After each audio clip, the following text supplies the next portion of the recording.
95152. Hey everybody, it's your girl Lily Mae and Amber J over there with her Kaepernick shirt on. And we got about 5 minutes, but we want to go ahead. Oh, look at the colors popping. We want to go ahead and start inviting you guys. So listen, make sure you share the live and invite people, because tonight we are definitely coming with some substance, and we're coming in our purest, rawest form. And so hopefully something will be said. Something will be said that you can hold on to, and prayerfully we can help you and support you just as we support each other. So in about 5 minutes, we're going to be getting moving. The number, if you want to call in, is on the live, 804-915-5202. And remember, this is the finale of MBG Speaks 101.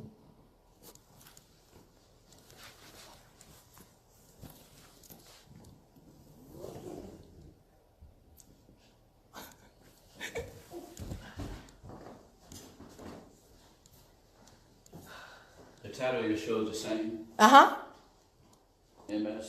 MBG Speaks 101. Brother, Q, you done did our show before. You done did our show before. Just give me your name.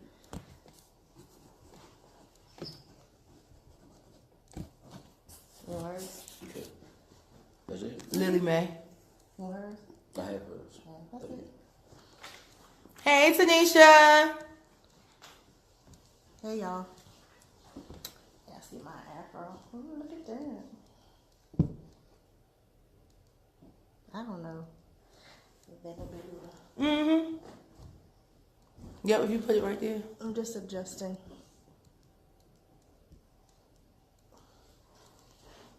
Hey, Solo, what's up?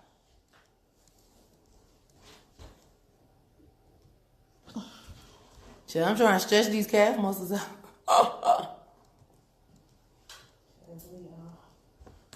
Ooh, you heard that one. I knew it was going to happen. Hey, y'all. Welcome to the season finale of MBG Speaks 101, Season 4. Y'all like my earrings? Black Lives definitely matter. We're going to be talking about, where do we go from here? Based on everything that we talked about. Our theme was patriarchy, power, and pussy. Pussy. Or the pussy. However you want to say it. And we'll get into some other stuff, too. So, sit back, relax. Information is on the live to call in.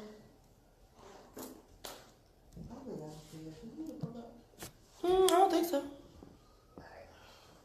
I think we Gucci. I hope this thing ain't do that crazy thing again like it did before. Trying to see if it did that.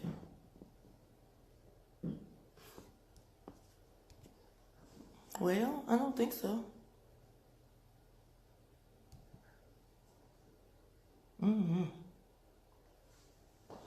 Because I know before it was only on, you remember it was on Only Me? And I was wondering, did it do it again?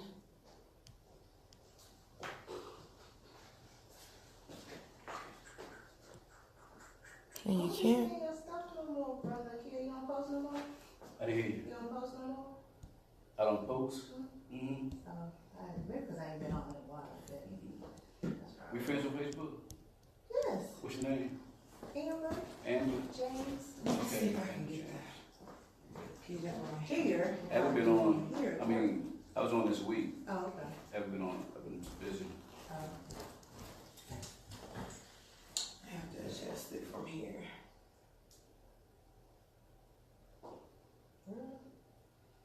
Yeah, I don't know what it is because I know. Well, actually, it's saying tag. Who is that watching? So someone, I don't know why it's not showing. We're gonna find out. Please excuse my dirty boots. Dirty boots. When you walk in fertile ground in a cemetery and it's cold. Yeah. I'll be checking y'all's comments after our first break.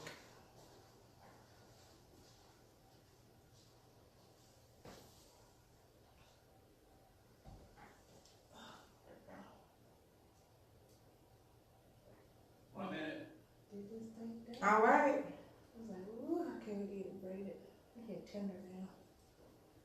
From the ends. Okay, let me see what's going on with this one.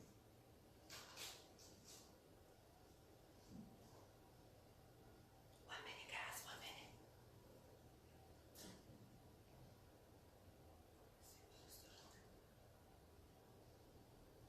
Yeah, see, he's doing it again. I don't know why he's doing that. So you probably have before you go in there you do adjustment. He always on public. You know, I'm changing. So I don't know what's going on. Hello, everybody. It's MBG Speaks 101, Season 4, last episode of Patriarchy, Power, and Pussy. if you haven't been paying attention to us, are we on or not? No, we are. My bad, y'all. We good, but we got this though. We got it. At least we know we ready. Okay, when we open up, I'm gonna look at you, with this camera. Okay. After you introduce your co-host, then y'all just talk. Okay. Got you.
Welcome back, everybody, to the season finale of MBG Speaks 101 Season 4. I'm your girl, Lily Mae, and MBJ is definitely in the building, and she is really in her purest, rawest form. She bringing it tonight. Wait until you see what Sister Soldier got going on. But look, as always, we are ready to recap. We're going to recap the season, but we're also going to bring to you the most transparent, purest form of motivational brown girls that we can. And we are going to seemingly tell a little bit of our story so you can understand where we go from here and why we, in fact, titled this segment, Where Do We Go From Here? Amber, wow, it's been a while. It's been a wild season. We've had a lot going on between Amber J and myself. We've had a lot. We had a lot of tragedy here. But I think that where we are now is that we're ready to use those incidents and the things that have happened with us and our respective family and relatives to try to help you understand that it's okay to fall, but you got to get back up. It's okay to fall, but you got to get back up. So, Amber J, patriarchy, power, pussy. First and foremost, you know we talked about this last week, but listen. One of the major things is that make sure that you are proud of yourselves for getting out and voting like you did. It may not have turned out the way you wanted to, but you got out, you went to vote, and we actually did make history. Mm-hmm. And that's what it's about. The reality is that my mom always said Rome wasn't built in a day. So this mess didn't get tore up in a day, so we can't fix it in a day. We cannot fix it in one election. Right. We have to really show up and show out in 2020. And the reality is that we also have to get behind our local officials and state officials and hold them accountable. The reality is that they can do no more than we allow them to do. And you're like, well, yes, they can. They got power. No. They have the power that we give them because we keep our mouths shut and don't speak up. That's true. That is very, very true. And again, to reiterate, as we always say, local officials always have greater goals in mind, whether it be Senate or House of Representatives, whether it be the president, anything higher, that's always a goal. Some of them don't just want to stay at a delegate level. So you have to keep that in mind when voting and all of that, because they are ambitious for different levels, all that kind of stuff. So let's recap this show, this season. Oh my God, patriarchy. So we begin with patriarchy, just to give you a little history on the why behind it. Basically, we came up with the season 4 theme of patriarchy, power, and pussy with the Me Too movement. And it really was incited when Brett Kavanaugh, after all that we went through with him, still was named Supreme Court Justice. We were just like, this is crazy. And so we figured it was because he was a patriarch. He had power because he was a patriarch. And he used that power to manipulate the pussy. And then I was gonna say take it, but punish an individual for tattling. But at the end of the day, they said boys will be boys. Now, Bill Cosby, R. Kelly, they're predators. But for Brett Kavanaugh, boys will be boys. Hugh Hefner, boys will be boys. He the man. Oh, he is the man. Indeed. So, thank you for supporting this season. It has been awesome. But when we talk about patriarchy, we are talking about the power that men have. It's basically a male-dominated society. And pretty much what the patriarchy is, it's when men have set the rules, they have set the tone, they are dominating, they are in charge. We have no place in the patriarchy. So they think. So they think. And so then we moved into the power. And Amber has some awesome analogies with power in the book Black Privilege. You definitely want to look at that.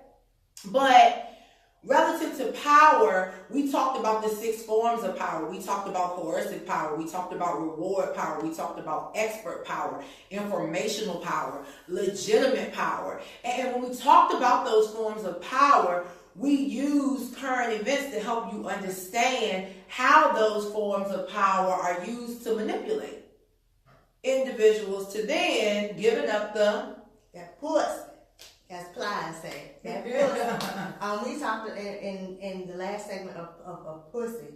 It wasn't in a derogatory sense, but of course of how everything comes together. How it's in music to first to get the power, then to get to money, then to get the pussy. The power of the pussy. How is it in movies? How a person of status, of some type of stature, it didn't have to be political, but some form of status, where it was like a high ranking in fraternity or in your own crew, and how, because you the man, it led you to getting that, the pussy, and how sometimes because being that there's an imbalance in this masculine toxicity and all of that men just get caught up in it, and it gets them in trouble. That's true. Chasing it because there's no balance. Because you're like, okay, I got the position, CEO. I'm getting the money, so I can buy things to look like I have the status. The next thing is to get the girls, because we've associated that with status. We've associated, women with money, with status, and of course, when all that falls, you left with nothing because all that goes. But that's what we talked about in regards to the last P, the 3 Ps. I thought this was an excellent thing. It was. A lot of people, shout out to y'all, the fans, and everybody that reached out, Facebook Land, everywhere that was like, man, this was deep, good theme. Yes. It's not really talked about. And it gets your thought process thinking like, man, it is a male-dominant world, and it seems like men can get away with it, especially white men. Like she was saying, certain artists, certain men of a certain caliber are looked at as predators. Russell Simmons looking at as predators, or whatever the case may be, but Hugh Hefner, the man. What's the difference? And color? there's cultural context there. There's historical context. Historically, we were barbarians. We were animals, and that's how we were looked at. So, history repeats itself. Mm-hmm. History repeats itself. But guys, tonight we want to talk about the grief and loss associated with this male-dominated society, but we also want to talk a little bit about grief and loss relative to the elections. Mm-hmm. And we want to talk about grief and loss relative to living in the 21st century. You know that this platform was founded out of the outrage and the senseless killings of African American males by police officers. And the major two that really catalyzed this thing was the shootings of Philando Castile and Alton Sterling. And so, with that being stated, our community has suffered a great deal of grief and loss, okay? And I think it's first and foremost, we have to address the grief and loss that we've suffered. The other thing is that we want to make sure that we define grief and loss, because so many people feel like you only grieve when people die. I need you to understand this. Anytime you lose something, whether it's a breakup, whether your parents divorce, whether you lose a dog, whether you're in a car accident, you lose your car, you can grieve anything. So the first thing we have to make sure you understand is that grief is associated with loss. It does not mean that it's just death. Mm-hmm. And I think that's what we have to remember, because so many people are grieving. They're acting out, the anxiety, depression. You really don't know why you're feeling this way, and it's because you're grieving the loss of something, whether it's internal or external. And tonight, that's where we want to go. We want to talk about the grief and loss that a lot of these women are going through, because what? They lost their battle, so to speak. They exposed these men, but they're still being persecuted. Mm-hmm. So they're grieving the fact that no one is listening to them, which they're losing their self-respect, which is what? Internal. They're grieving. You have to understand that this grief thing is not just about death. It's about loss. Secondly, let's look at the elections. Now, we're still counting votes in Florida and Georgia. Why? Because the reality is that Florida seems to always have a problem with their ballots. And now Georgia's following suit. Knock, knock, knock, they're right next door to one another. So right now, individuals in those states are suffering from a great deal of loss, because the uncertainty, they don't know which way this thing is going to go, okay? The reality is that you have to acknowledge the loss. Notice I didn't say you have to understand the loss. You have to acknowledge that there has been a loss. Once you acknowledge that there has been a loss, then you can start the process through it. You don't have to understand the loss. And I think that's one of the things that Amber J and I are going to get to talking about, because we've lost some significant individuals, beginning when we were just becoming adults, our fathers.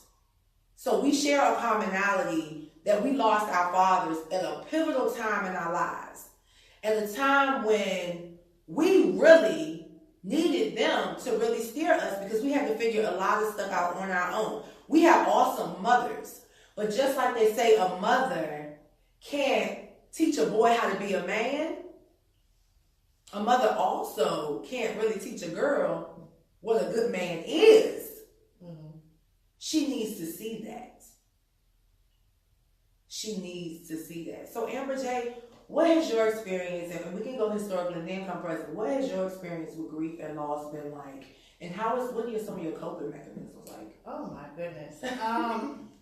With grief and loss, it's an everyday thing. Mm-hmm. And I say that because the media is constantly shooting out trauma type events, whether it's the fires, whether it's elections, whether it's 45 doing something crazy in the office, whether it's people getting fired in the office, it would just turnover rate, in regards to another black man getting shot.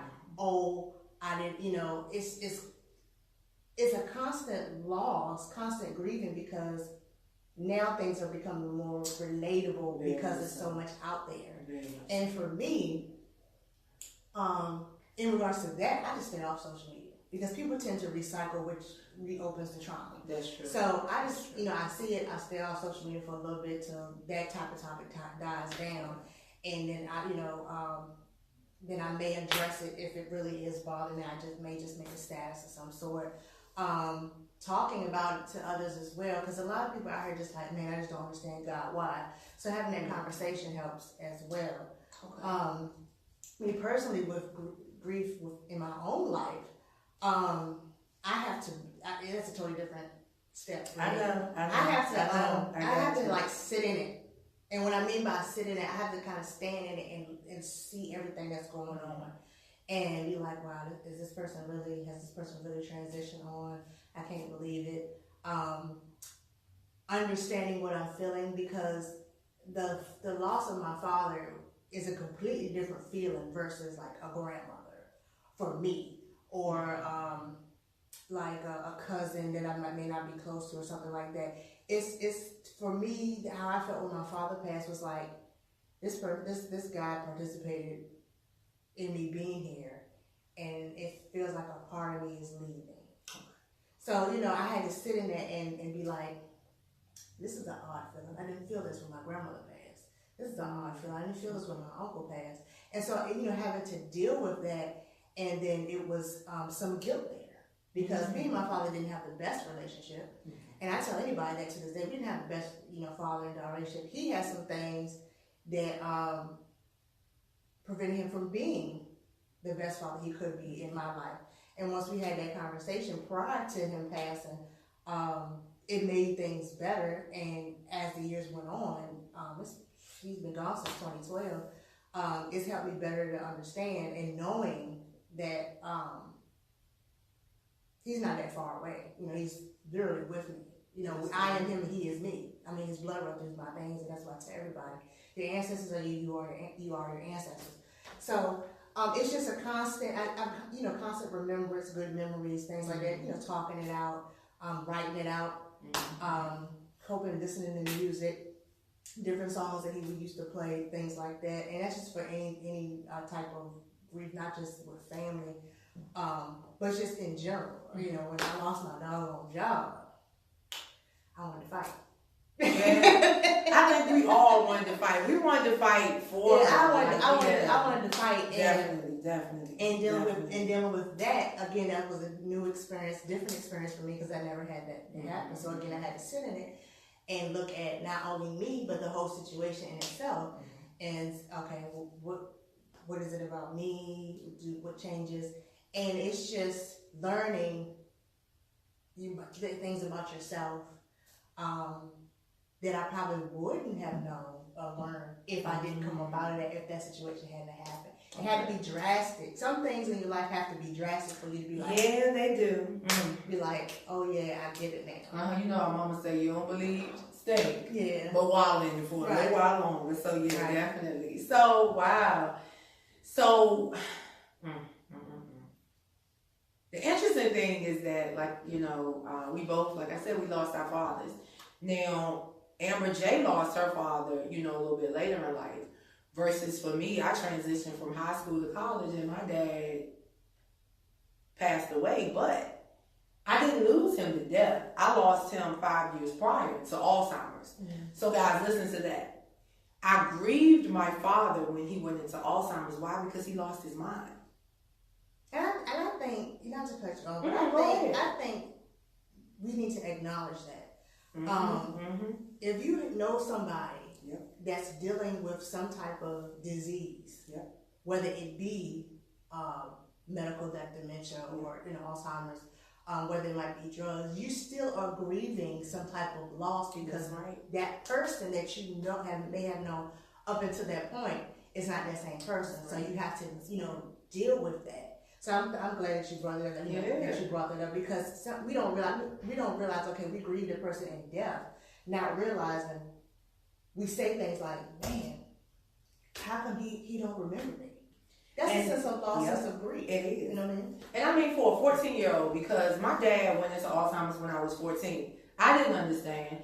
Consequently, and I think we talked about this before. Consequently, I was on the road to suicide because this man, whom I have idolized all my life, who is the perfect man in my eyes, who could do no wrong, who, if he said the sky was pink, purple, blue, and yellow, I would believe it, it can now not even remember his birthday, his name, you know, and if you've never been around someone with dementia, Alzheimer's, it is very, very sad. And a lot of times, the more you're around them, the more you grow, you learn to laugh to keep from crying.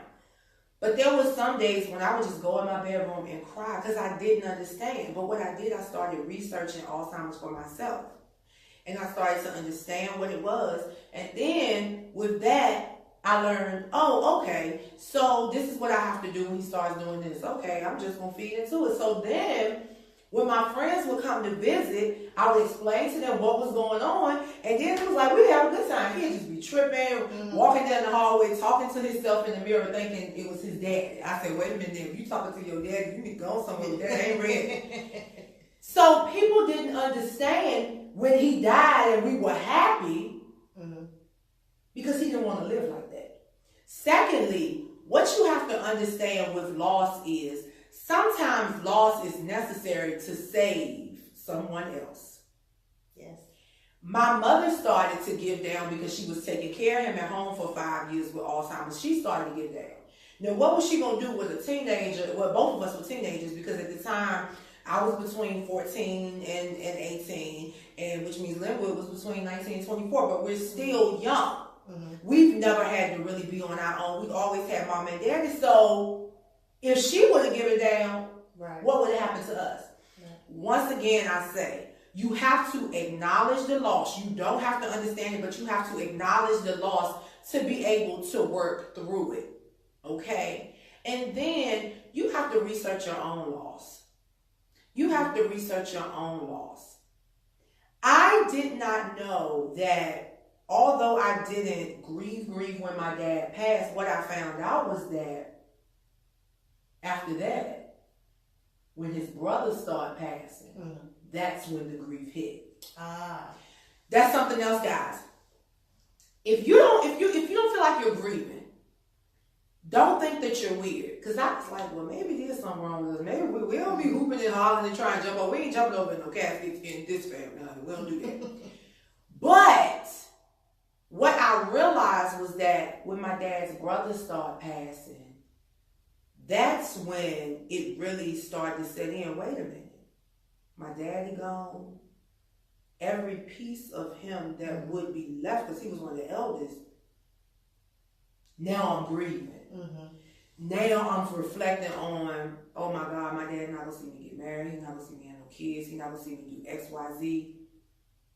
You know? Right. And I grieve more now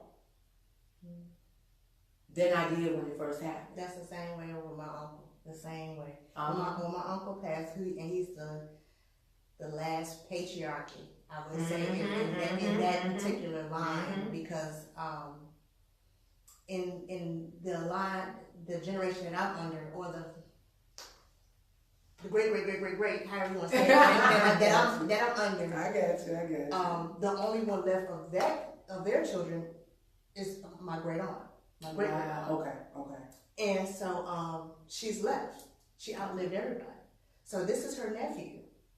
You know, they grew up together, you know, and all of that. And again, as far as him and his sister, he was the last patriarch, because, you know, my dad passed, so he's the last patriarch. So when I learned of his, it hit me, because I was like, the men are gone. I remember. The men are gone. And it's just the women folk. And I was like, oh my, you know, OMG, what? You know, it blew my mind. It was just, again, a different experience. And the steps I took for my dad's passing, the steps I didn't take for my dad's passing, I took for my uncle. Because I went back to work early, thinking I could deal, just kind of went into the work and not trying to deal with and not process it. Versus this time I was like, no, I'm going to do for me, because I got to be mentally straight to even operate in my capacity with other people in my job or whatever, while dealing with this. You know, so it was again a learning process, because when my father passed, okay, all right, you know, take your little 3 days or whatever, you know, come back to work, just boom, boom, boom, and not really sitting in it and process it. And it took me some years for me to be like, my dad's gone. I couldn't go into I couldn't even go into a card place and get a Father's Day card because I would feel sick. That's the type of stuff, because I wasn't dealing with it. Now, when my uncle passed, I was like, oh, yeah, I'm gonna sit in all this. I'm gonna do, because I learned that for me, I got to. That's my thing. I have to. I gotta go to the cemetery, to the plot. I gotta touch the casket. I gotta, you know, it's just, you know, certain things. I'm at the cemetery. I gotta go see my dad. I mean, I ain't gonna leave until I see him. You know what I'm saying? I gotta go see his grandparents, what they would call mom. They call mom and daddy my great grands. You know what I'm saying? I gotta go see my grandmother. She over here, and thank God they're all in a triangle. Thank God. That's how, child, that's one thing about it. We be unified in death. We might not be unified in life, but we unified in death. It's so crazy how that worked out. My grandma over here, my daddy right here, my uncle right here. But you know, I always joke about my daddy. His first wife on this side, he right here, and then But I don't know if my mama gonna go right there because she want to be cremated. So I don't know. We might just put her at his feet or something like that. But guys, really, thank you for tuning in to MBG Speaks 101 Season 4. And tonight we're just talking about where do we go from here. And we've talked about a lot. But one of the major things we really want to talk about, and if you have something to say about your experience with grief or loss, please call us, 804-915-5202. 804-915-5202. One of the things that I want to say is that internal loss, and I just figured this out about a month ago.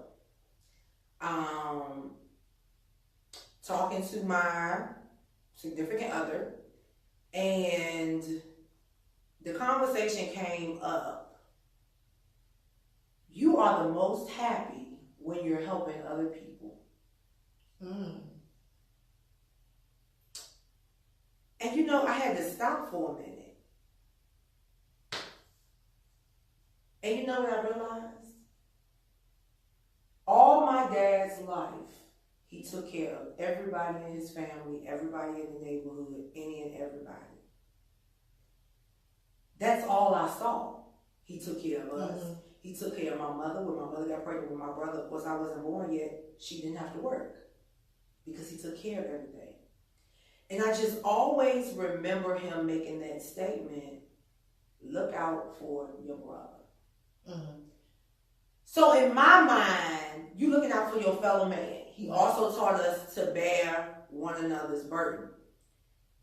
So me and my literal, analytical, logical self, okay, that means I gotta save the world. That's what he want me to do. He want me to go out here and save the world. He want me to do it.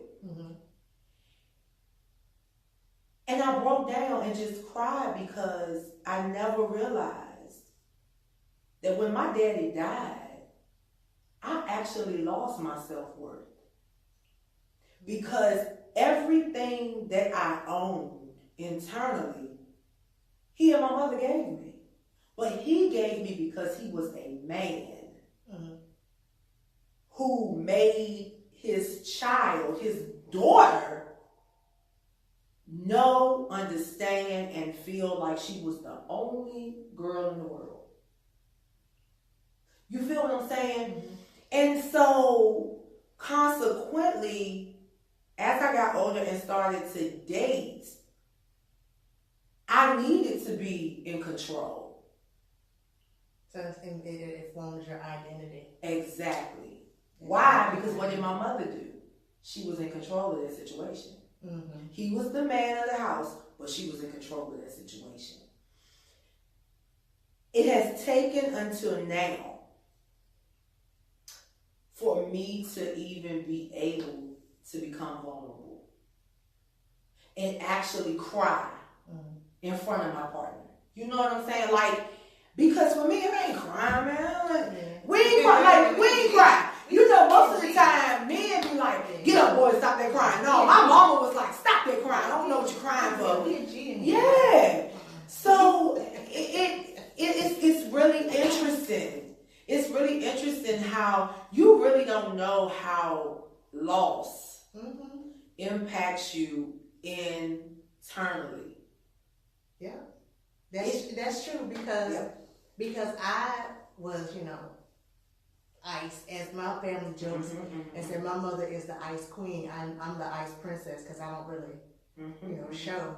But it took my father passed for me to be real sensitive to just, I could watch a movie and not cry. It wasn't nothing bother me. Now I watch movies, I be crying. I have more compassion.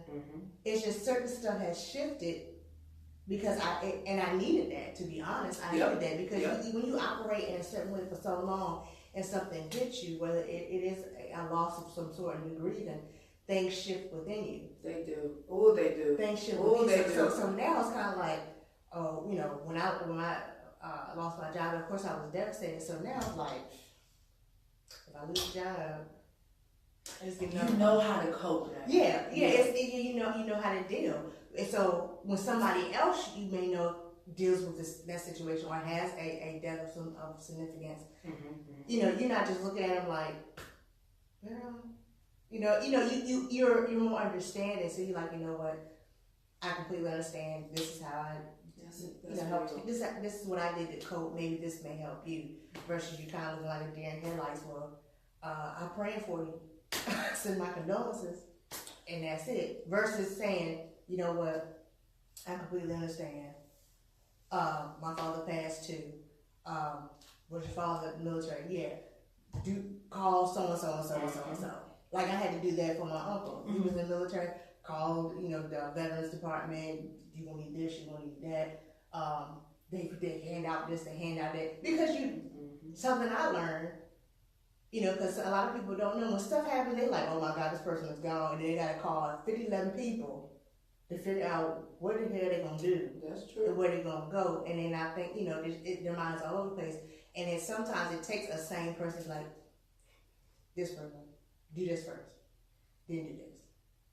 If you need to sit down in between time, yes. That's right. Do this. And it's like, okay. Because, family and people in general act stupid when it comes to funerals and weddings. Well, you know what? And on that note, we're going to take a break because it's getting ready to get hot and heavy. Because when we come back, we're going to talk about that. We're going to talk about the foolery surrounding loss, but we're going to also talk about some other linkages and connections associated with grief and loss that you might not even think about. But I can tell you from personal experience how loss is a domino effect. And it stings. That sting of death is something major. But the loss that comes after that onset of that physical death is what you really have to understand. So, stay tuned after the break. We're going to take about a 2-minute break. We'll be back. But we want you to understand grief and loss, but also, where do you go from here? We'll be back in a minute.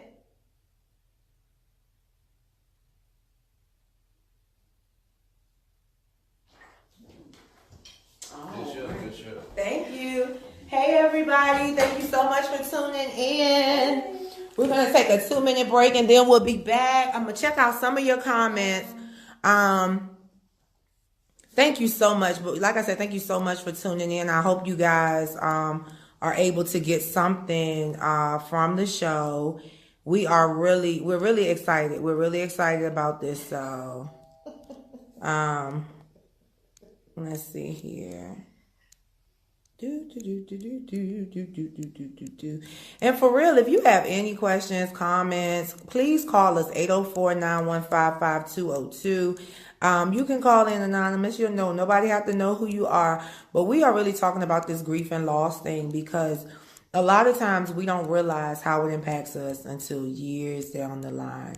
And you wonder why you're moving like you're moving. You wonder why you're maneuvering like you do. And the other thing is, people don't understand how the loss of their innocence impacts them when they become adults. And I'm actually assessing and analyzing the situation right now as to why we have so many individuals who are sex addicts, love addicts, and things of that nature. And it's really, really interesting. So definitely tune back in. We'll be back in a minute or two to get back to grief and loss. Where do you go from here? Let me tell y'all about the Samsung phone. Can you do me a favor and switch the microphones? Okay. Hey, Royalty, I see you on. Somebody at the door.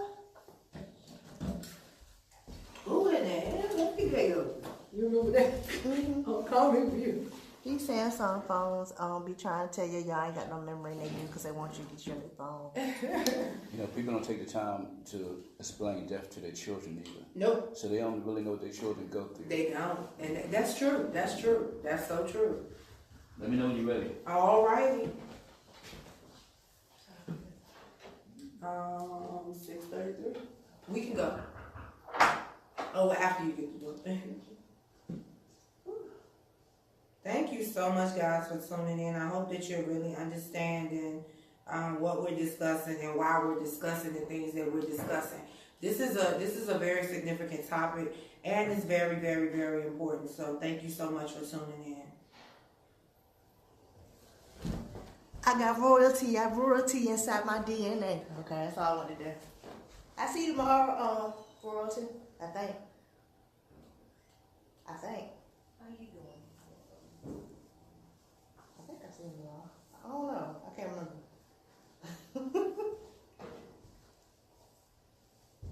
I think I see y'all. See you tomorrow. My head ain't gonna be like this. Just letting y'all know. Bring it right on up.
We're back.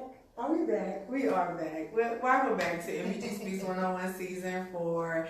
And this is the season finale. And that's why we're bringing it hot and heavy for you. Wow. So, Amber J was getting ready to take it there. About the foolery that comes out of death. Mm-hmm. But before she takes it there, I want to expand a little bit upon loss and how death impacts and transmits, transfuses, and causes other things to emulate loss. For me, my dad passed away in 2004. It was just Linwood and myself, my older brother and me. So what that means is that the only connection that I have to my dad is my brother. Mm-hmm. Consequently, a year after his passing, my brother got married. So what happened? I lost my brother. So in my mind, I'm angry because I lost the first man I loved and the second man I loved. Right. Within a matter of 12 months. People, if you've never dealt with that, you can't tell anybody, oh, that's stupid. It's not stupid.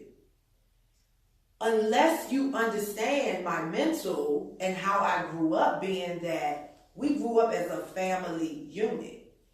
People that didn't grow up in a family unit like that will not understand how the death of my father and then my brother leaving the nest, so to speak, getting married was traumatic, because I didn't have a time to grieve. I didn't have enough time to truly be able to process with him that our daddy is going, what do we do now? Right. Because all we saw growing up from the 434 unit of Joneses was dysfunction. Siblings that could not get along. Siblings that I never had a dinner with my uncles, but I could go out of town and visit the family out of town. So consequently, what happened? My brother and I couldn't process through it. So what happens? Separation. Yeah. You have to understand, no matter how much you think intergenerational transmission of behaviors is real. It's not a myth. It is real.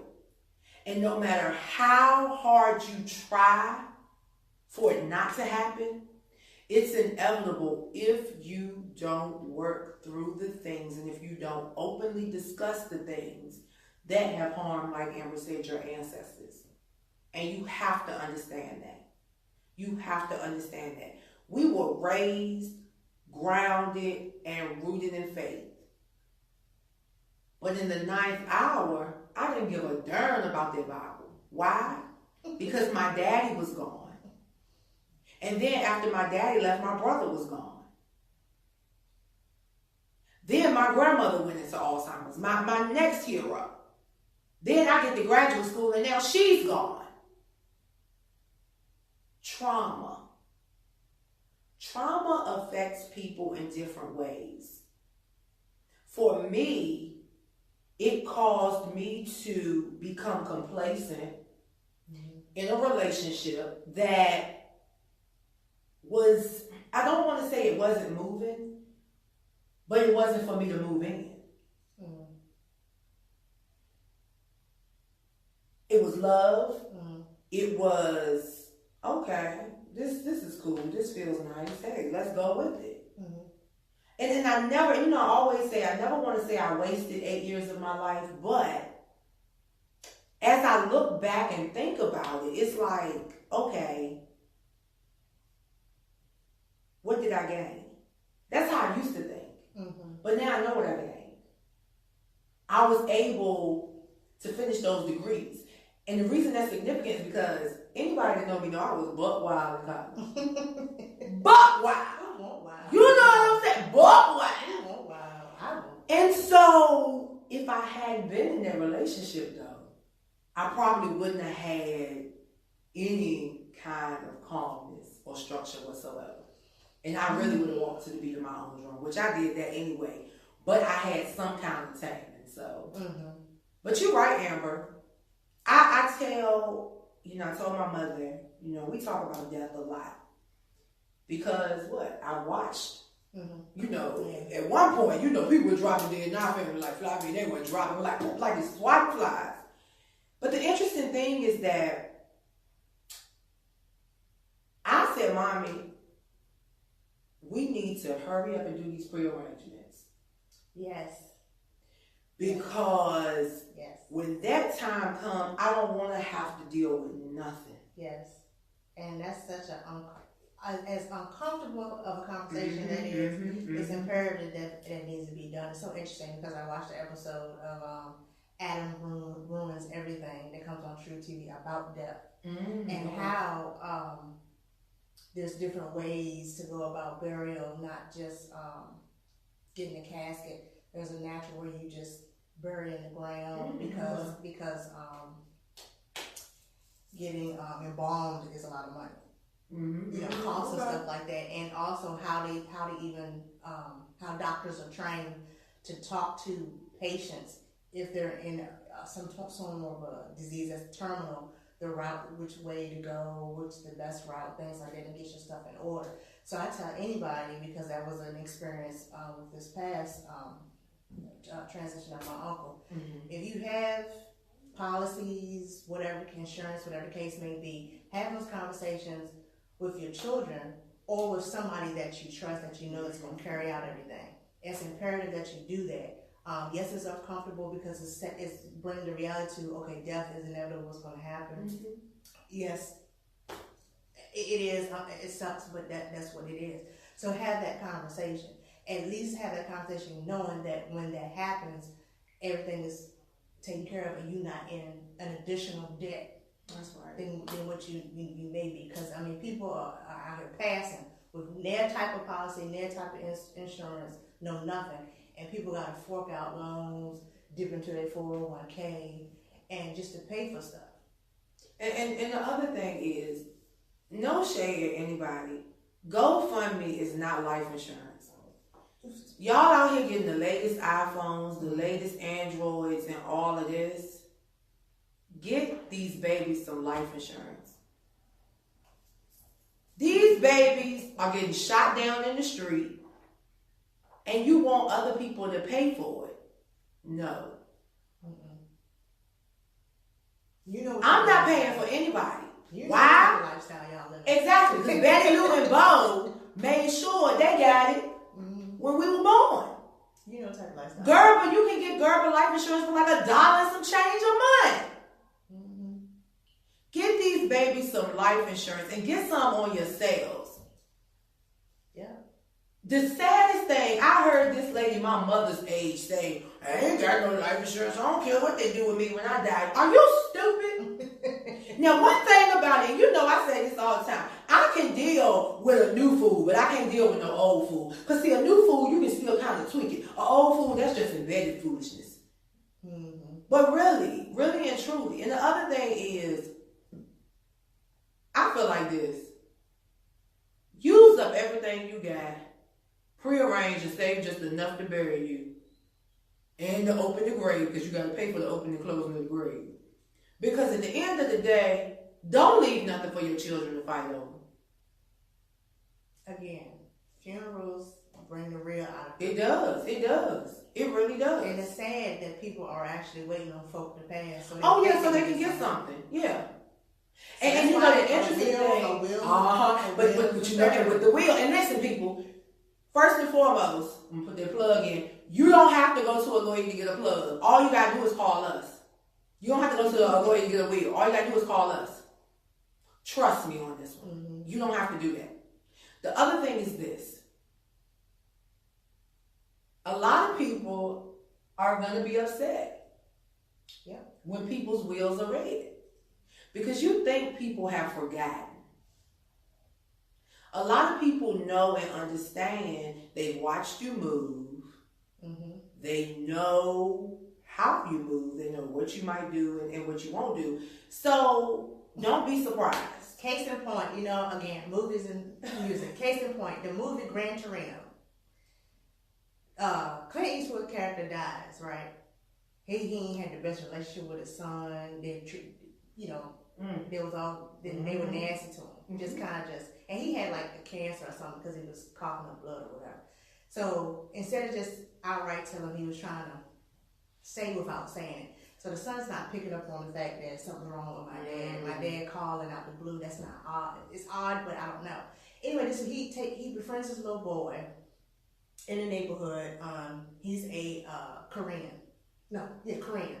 And the boy ends up working for him. He pretty much having that father-son relationship with this boy. And being that Clint Eastwood don't want to do no chemo or nothing like that, he pretty much goes to the gang, gets shot up, fake like he got a gun because they was messing with the boy. Anyway, the will gets read out.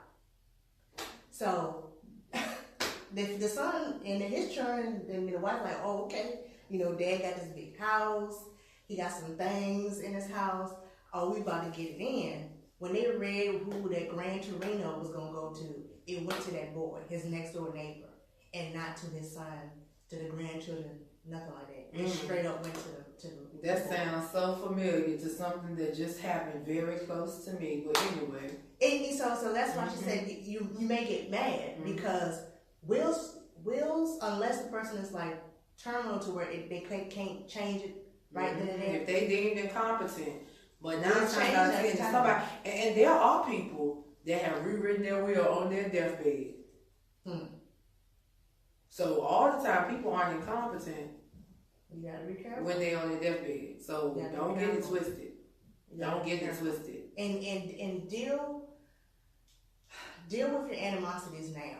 Do not wait until that person has transitioned and feel guilty, feel some type of way.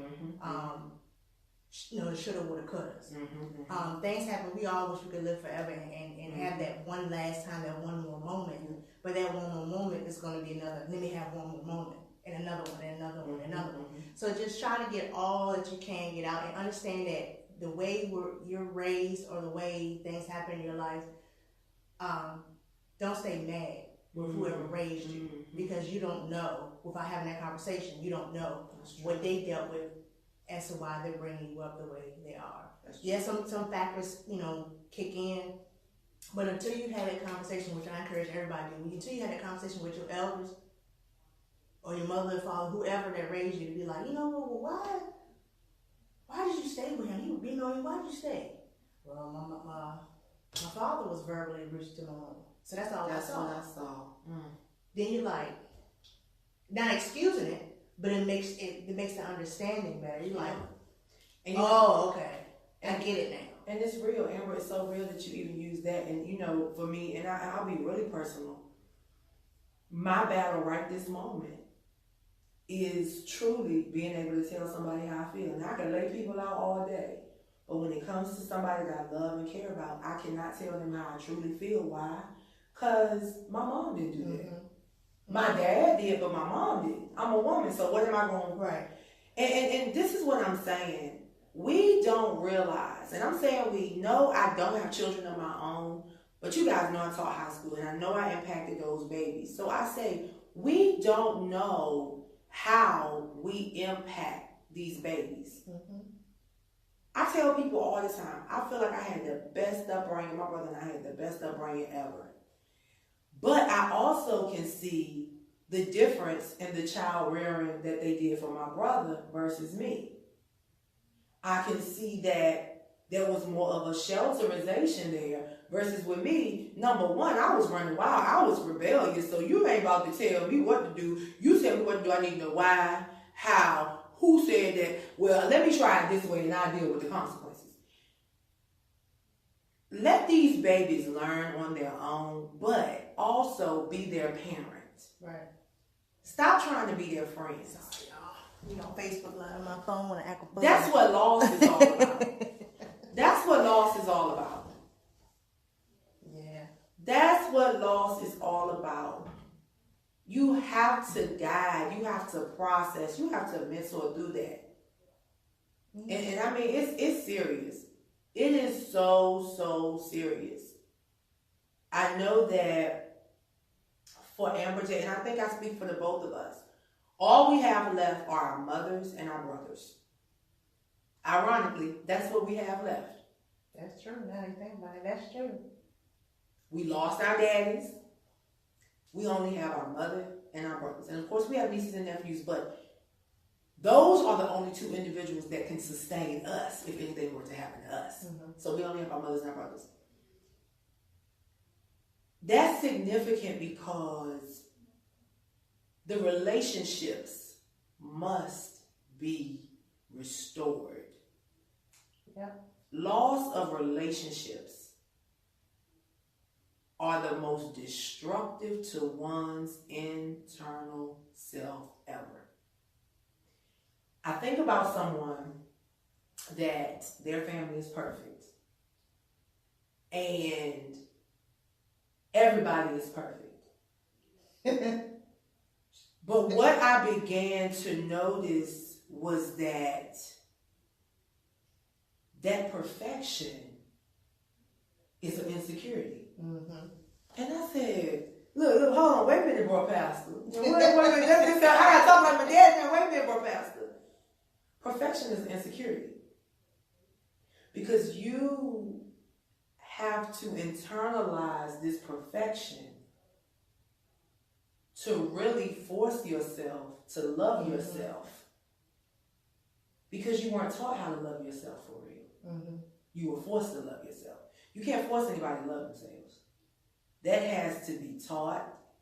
It has to be internalized. It has to be given. And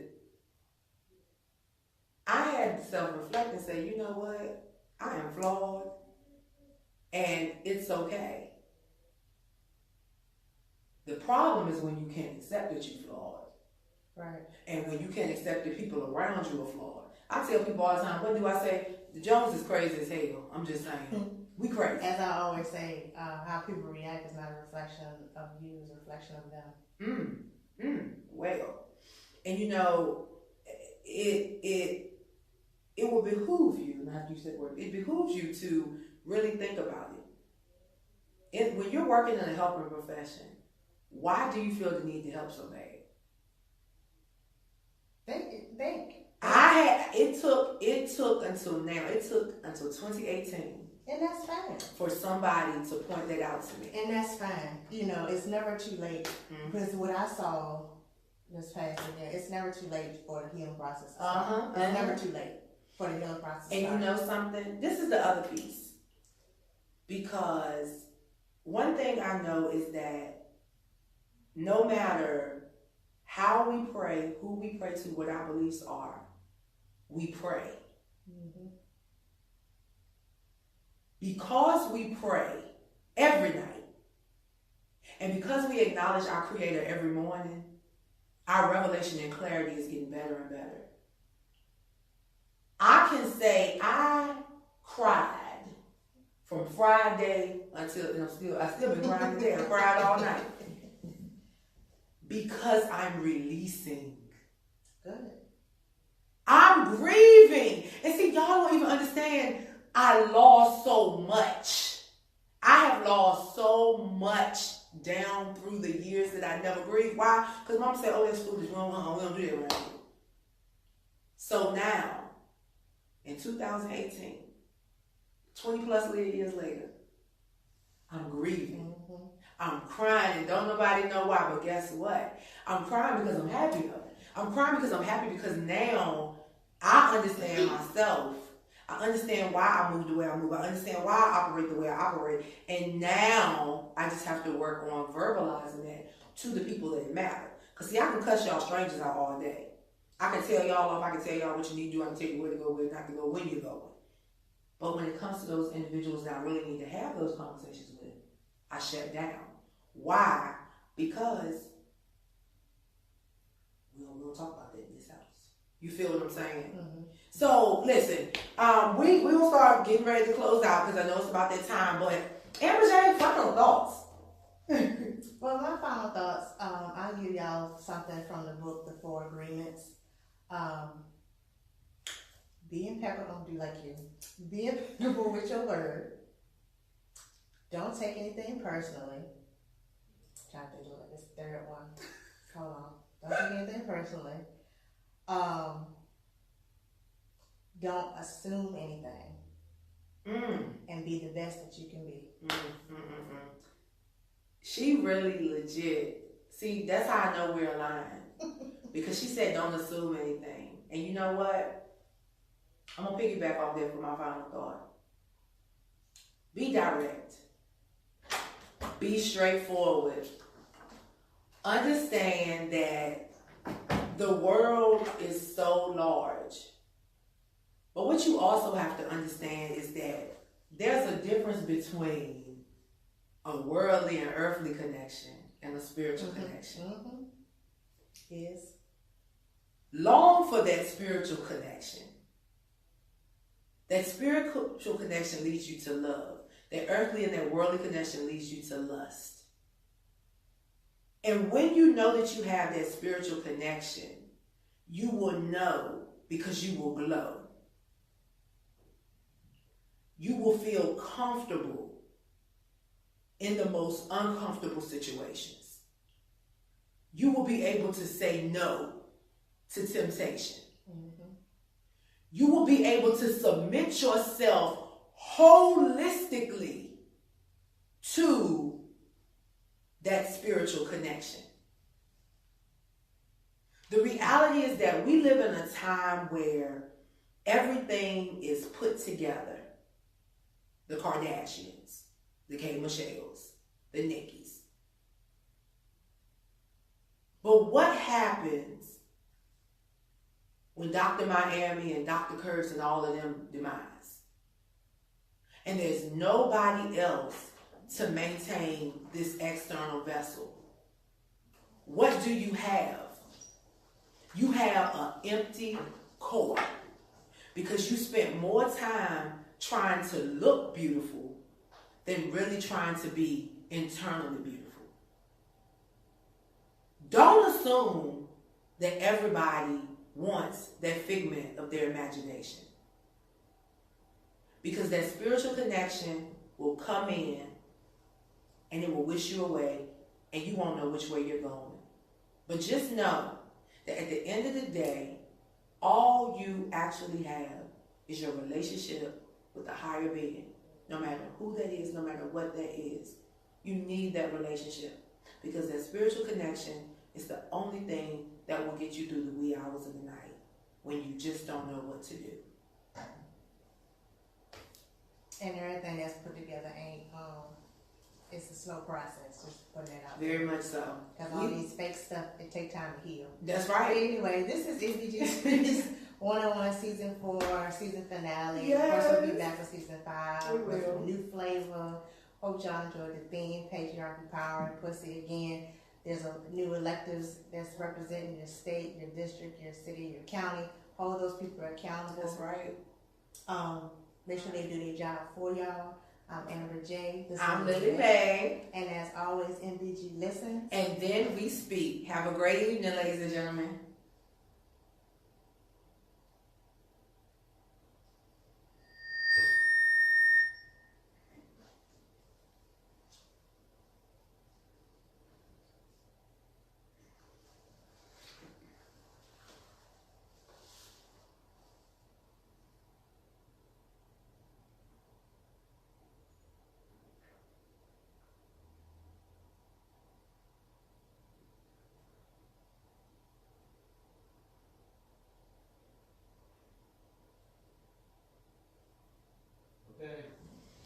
All right. Great show. Oh, thank you. Thank you, everybody in Facebook Yes. world. I hope you guys enjoyed. And we did not have a show on Spreaker last week, but we will have it. And it will also be on YouTube. So talk to you later.